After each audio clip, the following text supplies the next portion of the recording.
जिस तरीके से ये बदलाव हुआ है ये नई रिजीम में, पहले ये 3 से 6 लाख के बीच में 5% मिलता था, यानी यहीं पर, यानी ये दो जगह जो देख रहे हैं यही उलटफेर है।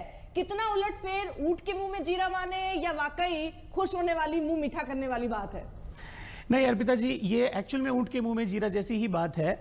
इनफैक्ट अगर आप इसका टोटल इंपैक्ट देखेंगे तो जो नॉन सैलरीड लोग हैं उनके लिए करीब 10,000 रुपए का बेनिफिट होगा।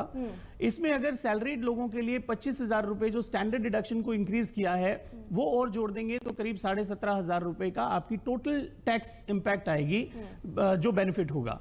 तो आज की महंगाई में या जिस तरीके की एक्सपेक्टेशंस हम लोग इसमें रख रहे थे डायरेक्ट टैक्स में कि एटलीस्ट बिगिनिंग स्लैब जो है 0% वाला, उसको हम समझ रहे थे कि 4 या 5 लाख रुपए तक होना चाहिए और कोरेस्पॉन्डिंगली बाकी स्लैब्स को इंक्रीज होना चाहिए।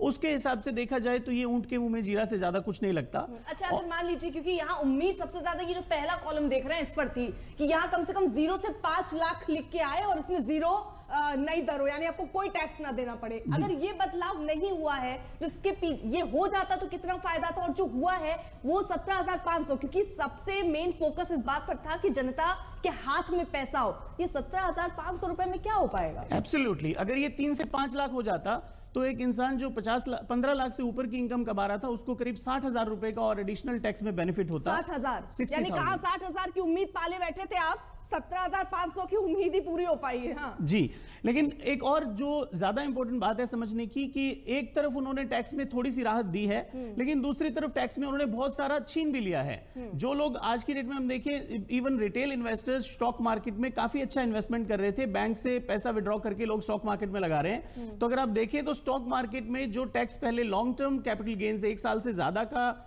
जो भी आप स्टॉक रख के बेचते थे उसके ऊपर टैक्स रेट 10% था, जो बढ़ा के 12.5% कर दिया है। और जो शॉर्ट टर्म कैपिटल गेन पहले 15% था उसको 20% कर दिया है। तो फाइनेंस मिनिस्टर ने खुद अपनी स्पीच में कहा कि 37,000 करोड़ रुपए हम दे रहे हैं लोगों को, टैक्स के जो आउटफ्लो होगा हमारा वो करीब 37,000 करोड़ है और 30,000 करोड़ का एक्सपेक्टेड टैक्स हम रिकवर कर लेंगे जो शॉर्ट टर्म और लॉन्ग टर्म कैपिटल गेन्स पे टैक्स को बढ़ाया है। तो देखा जाए तो सरकार ने अपनी तरफ से ट्रेड ऑफ किया है। तो जनरली जो सैलरीड लोग हैं या जो 20-25 लाख रुपए साल के कमाते हैं वो लोग मेजरली जो स्टॉक इन्वेस्टमेंट कर रहे थे वहां से जो इनकम टैक्स की उनको एडिशनल आउटफ्लो देनी पड़ेगी वो इस 17,500 से ट्रेड ऑफ हो जाएगी। तो अल्टीमेटली देखा जाए तो इनकम टैक्स में कोई बहुत बड़ा बेनिफिट नहीं होने वाला। लेकिन बहुत सारे लोग हैं जो ओल्ड रिजीम को अभी भी फॉलो करते हैं क्योंकि वो देखते हैं कि उसमें बहुत फायदा हो जाएगा, जैसे जिनकी ज्यादा पैसे सैलरी नहीं है। कुछ लोग नए रिजीम में चले गए, लेकिन अब जब ये बदलाव हुआ है तो आपको लगता है कि लोगों का थोड़ा मोह नए रिजीम की तरफ भी होगा? देखिए अर्पिता जी, नई रिजीम ऑलरेडी सक्सेसफुल रिजीम है क्योंकि फाइनेंस मिनिस्टर ने भी अपनी स्पीच में कहा कि 2/3 लोग अब ऑलरेडी नई रिजीम में आ चुके हैं। उसके बावजूद ये जो नया चेंज किया है, अभी जिन भी लोगों की सैलरी लगभग 12 लाख से ऊपर है वो सारे नई रिजीम में ही बेनिफिट है उनको। ओल्ड रिजीम में अब पुराने सिर्फ उन्हीं लोगों को बेनिफिट है जो सारे डिडक्शंस क्लेम करते थे और वो उनकी सैलरी भी 10-12 लाख से नीचे की थी।